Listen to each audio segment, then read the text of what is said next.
नेत्रे स्वाहा ओम नम संश्रेम सर्वविद्या प्रजापतिका सुब्रह्मण्य नियमाय नमः निमाय स्वाहा ओम नम संश्रेम सर्वविद्या प्रजापतिका सुब्रह्मण्य नित्य योगी साक्षी प्रिय वरदाय नमः नित्य योगी साक्षी प्रियवरदाय स्वाहा ओम नम संश्रेम सर्वविद्या प्रजापतिका सुब्रह्मण्य नाहेन्द्र सेविताय नमः महेंद्र देवदाय स्वाहा ओम नम संश्रेम सर्वविद्या प्रजापतिका सुब्रह्मण्य नारदोपदेशकाय नमः नारदोपदेशकाय स्वाहा ओम नम संश्रेम सर्वविद्या செய்யக்கூடிய பூஜையானது சத்ரு சம்ஹார திருசதி ஹோமம் அப்படின்னு சொல்றது முருகருக்கு ரொம்ப விசேஷமான பூஜை இது. சாதாரணமாக பார்த்தீங்கன்னா நம்ம செவ்வாய்க்கிழமை கோயிலில் அர்ச்சனையாக பண்ணுறோம். ஒரு செவ்வாய்க்கிழமை நடக்குது கோயிலில் பண்ணுறது. இதே மாதிரி 6 வகையான பூ கோயிலுக்கு வரும். பூ மட்டும் இப்போ இங்கே எப்படி அர்ச்சனை பண்ணாலும் அது சாமிக்கு அர்ச்சனை மட்டும் பண்ணுறோம். இப்போ இதில் விசேஷமாக ஹோம திரவியங்களாலும் 6 விதமான பிரசாதத்தாலும் நவதானியங்களாலும் ஹோமமாக நம்ம அதை சேர்த்து ஹோமம் செய்து 6 கலசம் வச்சு அந்த 6 கலசத்தை அபிஷேகம் பண்ணி 6 வகையான பூவால் அர்ச்சனை பண்ணணும். அப்போ அதை காட்டின இது சிறப்பு அப்படின்னு சொல்லணும். முருகப்பெருமானுக்கு இருக்கக்கூடிய விசேஷமான பூஜைகளில் மிக சிறந்த பூஜை அப்படின்னா எது அப்படின்னா அந்த சத்ருசம்ஹார திருசதி ஹோமத்தை தான் வந்து குறிப்பிடுறாங்க. இது பண்ணக்கூடிய ஒரு பெரும் பாக்கியம். இப்போ அங்கே ஏன் பண்ணல இங்கே ஏன் பண்ணுறது அப்படின்னா அங்கே முருகன் சுப்பிரமணியர் இருக்கு. சுப்பிரமணியர்னா ஒரே முகத்தோடு இருக்காங்க. இப்போ நம்ம 6 முகத்தை தனியாக பிரித்து வச்சு யாகங்கள் பூஜைகள் பண்ணுறதால முருகப்பெருமான் 6 முகங்களோடு இருக்கக்கூடிய திருத்தலத்தில் இந்த மாதிரி யாகங்கள் பண்ணுறது ரொம்ப விசேஷம் அப்படின்னு சொல்கிறாங்க. இங்கே நம்ம கோயிலில் பார்த்தீங்க அப்படின்னா அதுவும் இதுவும் சமகால கோயில். அது வந்து நட்சத்திரகிரி அப்படின்னு சொல்கிறோம். இது வந்து தேவகிரி அப்படின்னு சொல்கிறோம். அதாவது நம்மளுடைய செய் நதிகரை ஓரமாக வந்து முருகப்பெருமான் திருக்கரங்களால் பிரதிஷ்டை பண்ணப்பட்ட லிங்கங்கள் மொத்தம் 14 லிங்கங்கள் இருக்கு. வடகரையில் 7 சிவலிங்கம், தென்கரையில் 7 சிவலிங்கம். வடகரையில் உள்ள 7 சிவலிங்கங்களை பூஜை பண்ணும்போது அது வந்து சப்த கரகண்டீஸ்வரர்னு சொல்கிறாங்க. இன்னைக்கு 7 சிவன் கோயிலாக இருக்கு. அது வந்து வடகரையில் நம்ம ஆற்றுக்கு அந்த பக்கம் இருக்கு. அந்த 7 கோயிலை பூஜை பண்ணும்போது நம்ம நட்சத்திரகிரின்னு சொல்லக்கூடிய இடத்துல உட்காந்து ஆத்மார்த்த சிவபூஜை அங்கே முருகப்பெருமான் பண்ணுறாரு.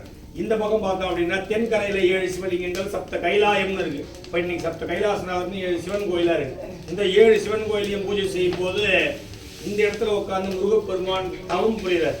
முருகப்பெருமானே தவம் புரிந்த இடம். முருகப்பெருமான் பிரம்மாவுக்கு அனுகிரகம் பண்ண இடம். பிரம்மாவை சனி பகவான் பிடிக்க வரும்போது இந்த இடத்துல வந்து முருகப்பெருமான பிரார்த்தனை பண்றாரு.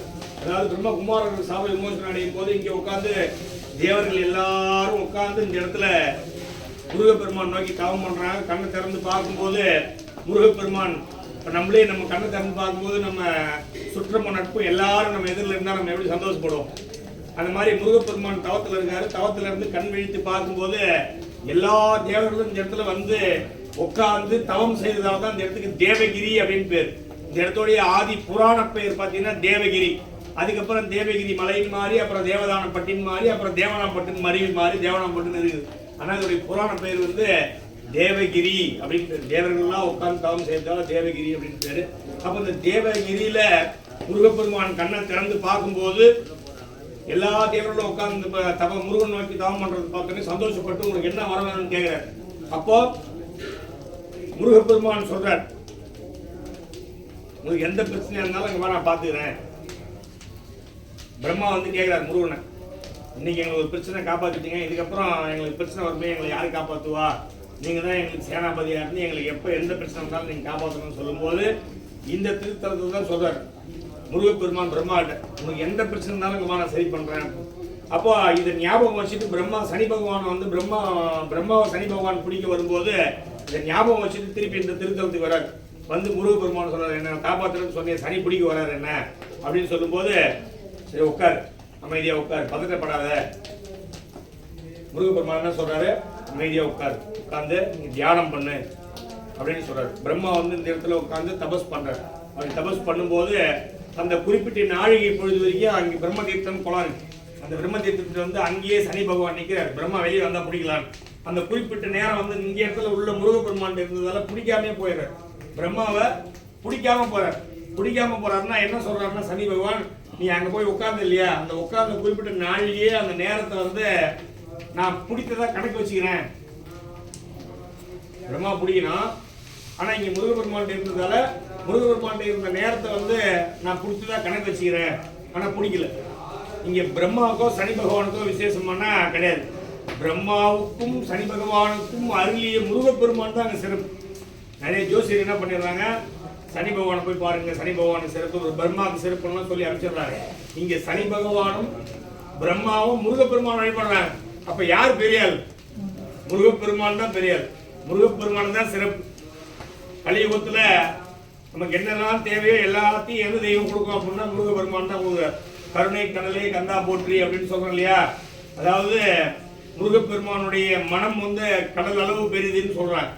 எந்த தெய்வத்துக்கும் 12 கை கிடையாது. ஏன் 12 கை அப்படின்னா நமக்கு வாரி வாரி கொடுக்கறதுக்கு தான் முருகப்பெருமானுக்கு 12 கை. அதாவது இப்போ அரசி அப்படின்னா யார் அரசின்னு சொல்லுவோம் அப்படின்னா அரசன் அப்படின்னா தான் அரசி அப்படின்னு வரும். அப்போ வள்ளி அப்படின்னா கூட என்ன வரும் அப்படின்னா வள்ளல் அப்படின்னு வரும். வள்ளல் அப்படின்னா நமக்கு வேண்டிய வரங்களை வாரி கொடுக்கக்கூடிய வள்ளலா இருக்கிற முருகப்பெருமான்.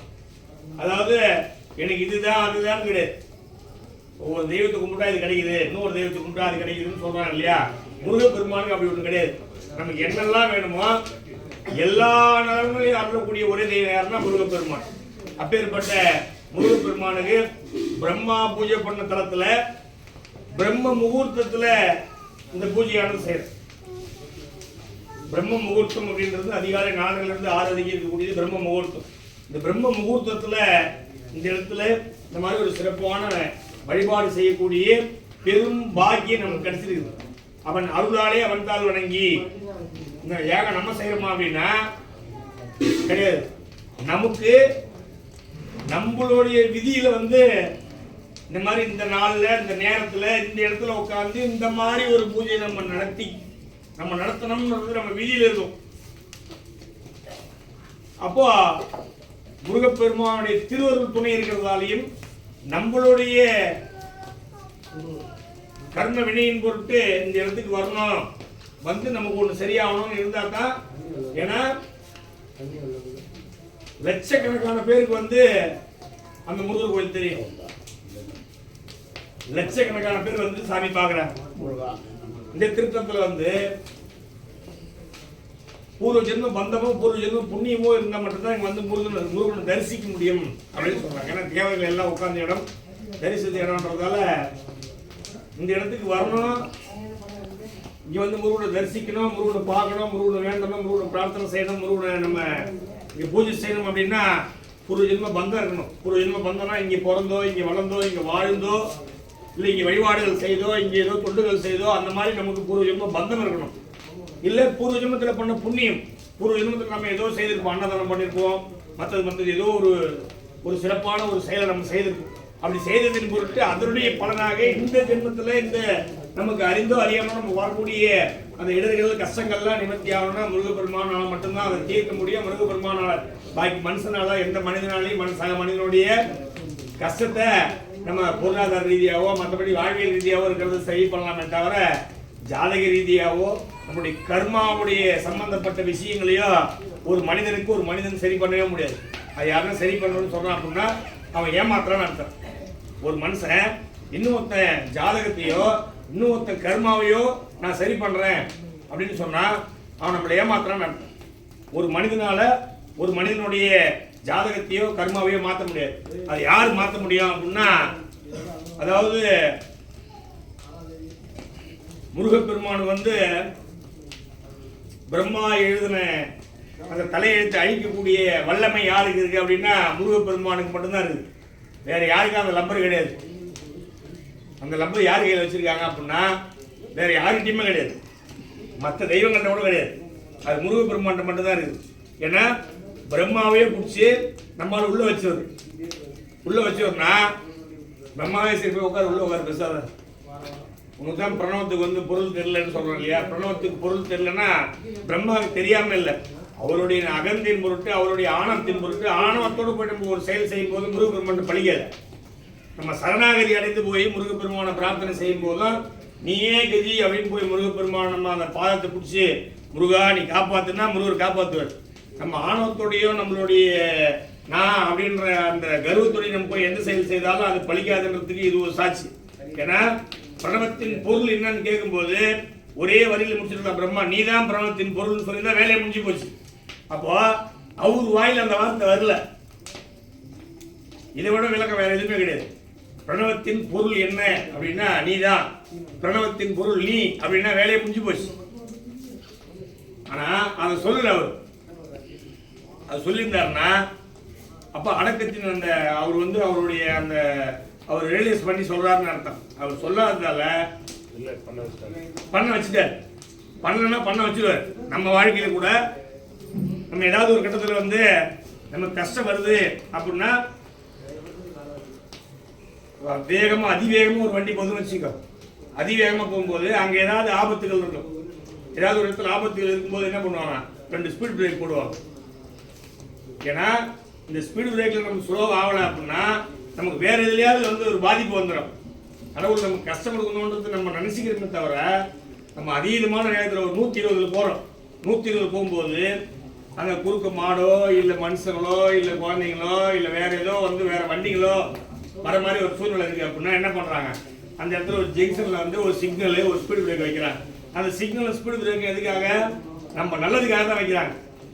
அப்போ அதே மாதிரி தான் நமக்கு வரக்கூடிய சின்ன சின்ன கஷ்டங்கள் இடர்பாடுகள்லாம் எதுக்காக அப்படின்னா அதிவேகமாக போகக்கூடிய நம்ம வாழ்க்கையில் ஒரு இடத்துல நம்ம நின்று அந்த இடத்துல நிதானிச்சு நம்ம சுதாரித்து வாழ்க்கைக்கு அடுத்த படிக்கு போனோம் அப்படின்னு பொருள். எப்பவுமே ஏதாவது ஒரு இடத்துல வண்டி ஸ்லோ ஆகுது அப்படின்னா அடுத்து திருப்பி வந்து ஃபர்ஸ்ட் செகண்ட் தேர்டு ஃபோர்த்து டாப்னு வந்து அடுத்து போகுதுன்னு அர்த்தம். நம்ம ஸ்லோ ஆகும்போது ஐயோ ஸ்லோ ஆயிடுச்சுன்னு வண்டி ஆஃப் பண்ணிட்டோம் அப்படின்னா அது நம்மளுடைய அறியாமை. நம்ம ஆஃப் பண்ணக்கூடாது. அதுக்கப்புறம் திருப்பி ஃபர்ஸ்ட் செகண்ட் தேர்டு ஃபோர்த்து டாப்னு போட்டு தூக்கிட்டு போயிட்டே இருக்கணும். ஸோ அதனால இன்றைய தினம் சிறப்பான முறையில் யாகமானது நடைபெற்றது. இப்போ அடுத்து இந்த கலசங்களை அபிஷேகம் பண்ணி அலங்காரம் பண்ணி தீபாராதனை பண்ணி பிரசாதம் கொடுக்க போகிறோம். முருகப்பெருமான் நல்லா பிரார்த்தனை பண்ணிங்க. நம்ம எல்லாருக்கும் எல்லா நலன்களும் வளங்களும் கிடைச்சி மிகப்பெரிய சௌபாகியத்தோடு நம்ம எல்லாரும் சந்தோஷமா இருக்கணும் அப்படின்னு சொல்லி பிரார்த்தனை பண்ணீங்க. அப்படியே எழுந்துங்க. ஒரு நாள் பண்ணலாம் பாத்தி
மயிலேறி விளையாடு முகமொன்றேன் ஈசருடன் ஞான மொழி பேசு முகமொன்றேன் கூறுமடியார்கள் வினை தீர்த்த முகமொன்றேன் குன்றுடுபவேல் வாங்கி நின்ற முகமொன்றேன் மாறு படிசூரரை வதைத்த முகமொன்றேன் வள்ளியை மனம் புணர வந்த முகமொன்றேன் ஆறு முகமான பொருள் நீ அருளல் வேண்டும் ஆதி அருணாச்சலம் அமர்ந்த பெருமாளே ஆதி அருணாச்சலம் அமர்ந்த பெருமாளே உருவாய் அருவாய் உளதாய் இலதாய் மறுவாய் மலராய் மணியாய் ஒளியாய் கருவாய் உயிராய் கதியாய் விதியாய் குருவாய் வருவாய் அருள்வாய் குஹனே குருவாய் வருவாய் அருள்வாய் குஹனே வான்முகில் வெடாது பெய்க மணிவலம் சுரக்க மன்னன் கோன் முறை அரசு செய்க குறைவிலாது உயிர்கள் வாழ்க நான் மறையரங்கள் ஓங்க நற்றவம் வேள்வி மல்க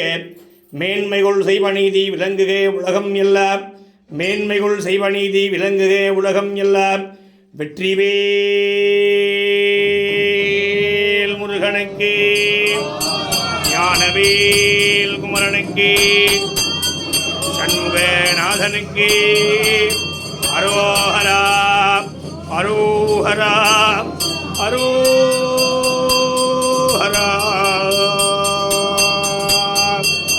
ஓம் ராஜாதிராஜாய பிரசகராஹிண நமோ வயம் வை ஸ்ரவணாய குர்மஹே समेकामहाङ्कामहामाजमज्ञम् स्वामेश्वर वै श्रवणाय दाद वीराय वै श्रवणाय महाराजाय नमः